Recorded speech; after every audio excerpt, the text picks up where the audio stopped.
Čo tam majú?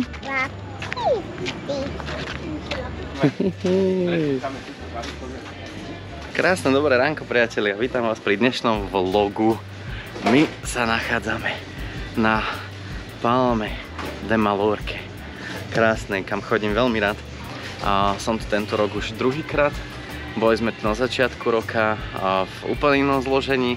Táto dovolenka, už dnes to môžem naozaj nazvať dovolenkou, pretože je tu krásnych 37-38 stupňov. Keď sa pozriete, tak za mnou si môžete všimnúť pláž plnú ľudí. Všetci sa kúpu, je to tu krásne.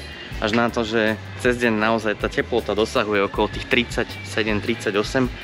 Čo teda, ako ste si mohli všimnúť, ja som tu momentálne s mojou malinkou dcerkou a s mojim otcom.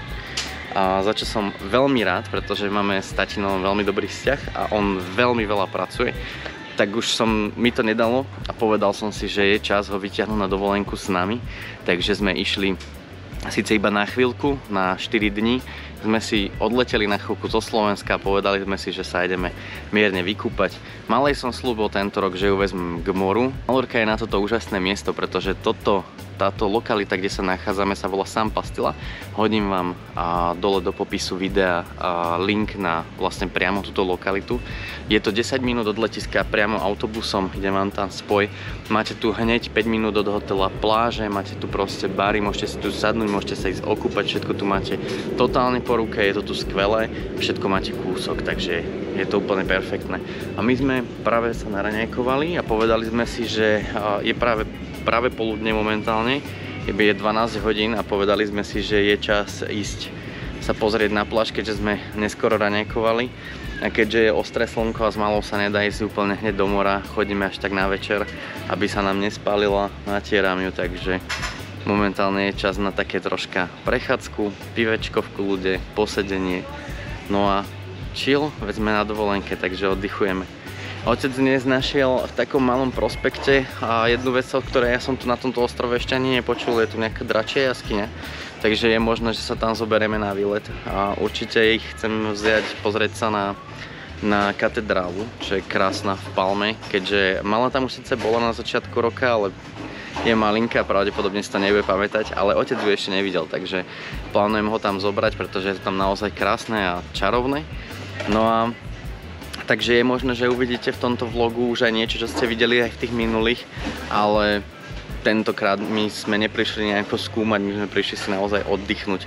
Ja som si zobral kameru so sebou, aby som vás zobral so sebou, ale je možné, že tento štýl vlogov bude úplne iný, bude to oddychový, žiadne skúmanie, poznávanie pravdepodobne, tak dajte v chillovej časti mojich vlogov. Pozrieme na nejaké okuliare na pláži, ktoré mi budú svedčať. Čo povieš, ktoré mi svedčia viac? Budeš fešák? No tak a tie si idú. Tieto by mohli byť, nie? Čo? How much?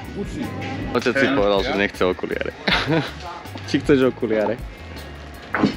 No, thank you. Ja si jedny zoberiem. Biele asi nie. Či? Čo?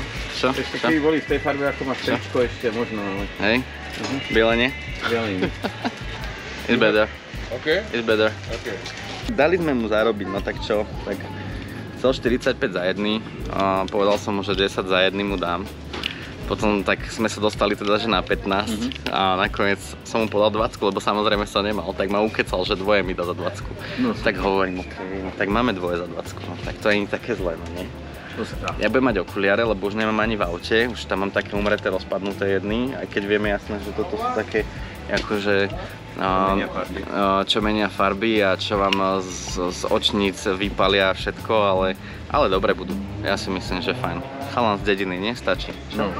Parada. Ja si myslím, že top. Chceš džusík? Nechceš? Ty chceš takto leškať? No, pekne. To bol naozaj že dosť náročný let, pretože ja som o 1 ráno končil svadbu, o 2 som prišiel domov. Aby toho nebolo dosť, tak po ceste sa mi sekla brzda na prednom kolese. Čiže proste to škrelo, počul som to, už nejakých 20 km od domu mi neskutočne fakt, že skoro horelo koleso. To bolo totálne vriace. Takže som nechal auto odstavené doma, ešte sme na druhom aute na letisku. O druhej som prišiel domov, o 4:40 už sme potrebovali odchádzať, takže to bolo tak, že ešte som sa balil, takže som vôbec nespal. Cestou na letisko som si pospal 2 hodiny.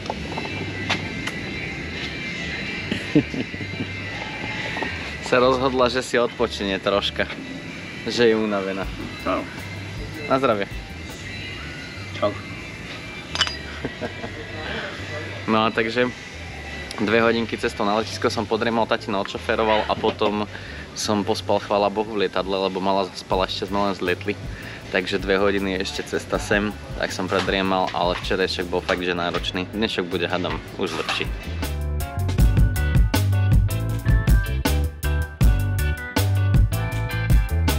Zobral som tatina na tapas, pretože je obed, že po obede respektíve. My sme skúsili cez obed zaláhnuť a málo uspať, ale fú, vôbec. Takže zobral som tatina na tapas, že sa ideme nájsť, lebo aj mala bola už hladná, tak som zvedavý. Majú tu taký, že tapas pre dvoch, tak som zvedavý, že čo nám celkovo donesú. Nechutí ti to? Donesie nám tapas. Dáš tam papačiba. Čo chceš papadiba? Pizzu. No toto by mal byť tapas pre dvoch, čo teda mne nepríde ani ako pre jedného. Možno som náročný, neviem. Dúfam v kutiku srdca, že on ešte príde s niečím z tej kuchyne. Hovorí, že kľudne zjedz všetky olivy a že ja ich vôbec neviem. A ja hovorím, že 14 som bol s nimi v Chorvátsku, s mojimi rodičmi. A tam som si ich skúsil na jednej pici.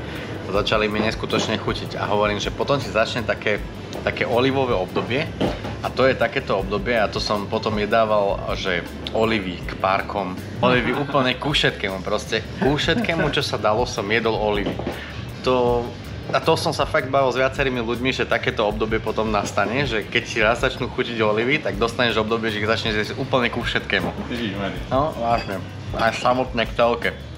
No, tak nám doniesli ešte takéto niečo. Čo to je? Toto sú zemiaky. Zemiaky, klobása nejaká, zelenina. Niečo, nejaká zeleninka. To vyzerá byť nejaká fazúka. A toto vyzerá byť asi nejaké mäsové guličky alebo niečo. Čo na to hovoríš, aké to je? No skôr cestovina by som to typoval. Hej? Ovo fazová? Ty čo povieš, aké to je? Je to dobré? Hej, môj drobec. Hladná je. Stále mi piči, že chce ísť na pizzu, tak ju budem musieť zobrať ešte na pizzu. Alebo tú pizzu nemajú. Hej. Nakoniec to skončilo tak, že doniesli ešte niečo takéto. Ja som zvedavý. Vyzerá to dobre. Asi tu bude fest horúce. V tomto počasí to je ideálna kombinácia. Neviem si byť na chvíli.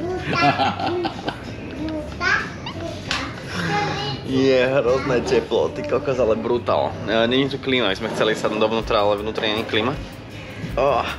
A je tu neskutočne teplo, zo mňa totálne leje. No a donesie nám nejaký ešte hríb so syrom. Aha, šampión. Vyzerá byť? Jo. Taký väčší? No, nejaký hríb, šampión. Tentokrát hovorí tatino aj so syrom ešte vnútri. Aké to je? No, prudko jedle. Hej? Tak dobrú chuť? Mne sa toto veľmi páči na Španieloch, že oni fakt naozaj sú veľmi milí ľudia. Nie je to ako Chorvátsko, že prídete a chcú z vás zobrať proste kus kože a nechajte tu tie peniaze a proste choď už preč. Ale teraz prišiel pán, či je všetko v poriadku, hej, či nám chutí. Čo pozor, mimochodom na Slovensku a v našich krajinách sa deje len by som povedal, že vyslovene v takých lepších podnikoch, že príde čašník a spýta sa vás, že či ste spokojní s jedlom a či vám chutí a či je všetko v poriadku a či pre vás môže ešte niečo urobiť. Toto nie je úplne že bežná vec u nás. Prišiel, spýtal sa a dokonca doniesol malej nanuk a spýtal sa ma, že či ho môže dať, hej, takže za mňa výborné. Práve sme sa bavili s tým, vyzerá, že to je majiteľ asi reštaurácie, kde sme sa boli nájsť. A hovoril, že v tom auguste, že je to veľmi, veľmi ťažké, že on vyšiel z kuchyne totálne mokrý, a keby sa oblial kyblom vody proste, tak ako... To máš asi také melírované tričko. Melírované tričko, áno. Bojové poslanie. Neviem, či si pamätáte, ale tu hore vám vybehne link, ako som na Kanárskych ostrovoch zháňal pre malú mušity. A momentálne sme dostali druhú bojovú úlohu, pretože má chuť na pizzu. My sme si dali tapas, lebo včera sme mali pizzu, ale mala stále, že ona chce pizzu. No, takže ideme pozrieť tu na ešte do obchodu, že či tu niečo také nebudú mať, ako taký jeden trojuholník do ruky alebo niečo, lebo predsa na nás je 1, 2 trojuholníky a bude nájdená.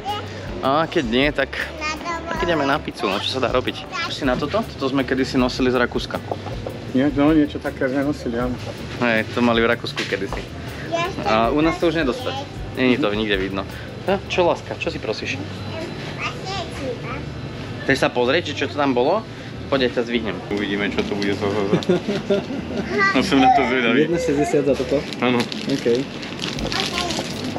Čiže to zlacné. Lacné toto je relatívne, fakt. Vo veľa veciach. Neskôr vám prezradím, koľko sme zaplatili za letenku, plus ubytovanie, so stravou, so všetkým, všeho, všudy, všade. Aspoň to zaričilo. Musíš po flexi, po jednom, po druhom. Zasiahnem. Hotovo. Pasovaný zaričie na klobásov. Miam. Sice najedený, ale mala chcela pizzu, takže nebola iná cesta. Čau. Čaute. Prišli sme ťa pozrieť. Ahoj. Aj s kamerou dnes. Aj s kamerou. Včera sme tu boli bez kamery. Prišli sme pozrieť do nášho obľúbeného podniku. Však to už poznáte vlastne z mojich videí, nie? To je Tričikos, pre informáciu, československý podnik tu na Malorke, kam chodím veľmi rád. A prišli sme pozrieť tu na majiteľa, nášho kamaráta. No včera hovorí, že cíti normálne to pivo. On je niekoľko rokov už úplný abstinent a pije iba nealkoholické. Ale tu na Malorke sme zistili, že má to pivo 1%. Že nealkoholické pivo tu má 1% alkoholu a u nás iba 0,5%. A ešte sme prišli a tatino takto do seba kopol to pivo celé a hovorí, že ja ho cítim normálne. Ja ho normálne cítim. A dneska pozerá, že to má 1%, takže pochopili, že z čoho. A tu za mnou si môžete všimnúť vláčik a tento vláčik chodí do toho akvárka. Ten vlog vám vybehne zase tu, kde som robil vlog z toho akvária na Malorke. Sledujte ten vláčik.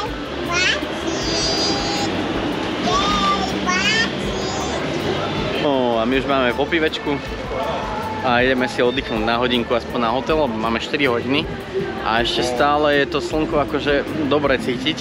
Ešte je to také ostré a mala by sa mohla spáliť, takže dostali sme tip na novú pláž. Včera sme boli v Arenali, kde to bolo síce super a voda fakt brutálne teplá. To nebolo, že teplá, to bolo, že tá sa varila skoro. Koľko mohla mať tá voda? Také 40 mala. Neskutočne teplá bola. Fakt to. Normálne ste vošli do tej vody a keď ste vyšli z nej, tak vám zostalo chladno. Ako tá voda bola, že extrémne teplá. To je keď si vaňu napustíte. Fakt, že hej. Takže dostali sme tip na novú pláž, keďže ten Arenal nebol ani tak, že extra čistý. Bolo to také trocha dosť špinavé od tých chalúch a kadečoho. Bola to piesočná tá pláž. Dnes sme dostali tip tu od kamoša, čo má tu na tento podnik československý, na novú pláž tu na Malorke, takže pôjdeme to tam dnes pozrieť, čeknúť, že aké to tam je. Vraj je to tam tiež v pohode pre deti, že je to tam akože celkom plítke. V tom Arenali to bolo, že dobrých koľko? 50 metrov určite. Áno, to bolo, že úplne plítke, že deti tam mohli chodiť, hrať sa, hrali tam volejbal, kadečo aj vo vode. No a vraj je to tam aj na tejto pláži také, takže uvidíme, pôjdeme to pozrieť. Ideme si teraz na hodinku oddychnúť na hotel, troška lahnúť pod klímu a možno podriemať. Prosím pekne, máme 8:30 večer. Smieva sa nám, update je taký, že som zaspal na izbe. Mala pozerala zatiaľ rozprávky, spokojná, najspokojnejšia na svete. A momentálne vzhľadom k tomu, že nemala povedný spánok, lebo nechcela spať a pri jej uspávaní som zaspal ja a nie ona, tak momentálne mám s ňou 3 svety a ako počujete, Lebo má prebytok energie, tej, ktorá mala byť venovaná spánku však. Hopa. Hopa. Hopa. Chceš ísť hopa? Sekundu, vydržte. Samozrejme, keďže sme s malou neboli dnes ešte v mori a dedo si povedal, že chce ísť ešte sa kúpať, tak sme sa vybrali sa ešte okúpať, no. Je vonku tak odhadujem tak 30 stupňov minimálne ešte, aj keď slnko zašlo. Je tu extrémne teplo stále. Že? Zúfale. Je tu hrozné teplo. Akože cez ten obed ja som myslel reálne, že ty kokos sa tu roztopím. To bol extrém. Tu fakt zaliesť tak pod klímu. Akože pokiaľ plánujete ísť v auguste na Malorku, tak si dobre strašte tie teploty, lebo to je... Ty si ešte nebola na dovolenke, ale ako hovoríš, minulý rok sme boli v Chorvátsku však? No. Tak prosím pekne. Lietadlo.